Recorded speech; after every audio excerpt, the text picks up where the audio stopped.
啲雞蛋煮咁耐都冇晒營養㗎啦，唉，食嚟做乜嘢？唔好食啦！即係一早聽到呢啲嘢，好鬼唔爽㗎嘛，其實係咪？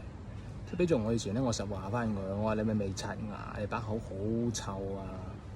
然後佢又開始話翻我咧，跟住就開始加咗幣。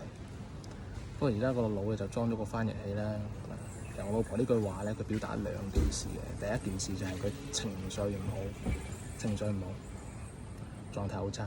第二件事就係咧，佢覺得啲雞蛋烚熟啦，就要即刻拎出嚟。所以我同佢講，我話 OK 冇問題嘅。雞蛋一烚熟我就拎出嚟就係啦，下次啊。琴晚個女咧又瞓下又醒幾次，肯定影響咗你瞓覺，影響你嘅睡眠質量。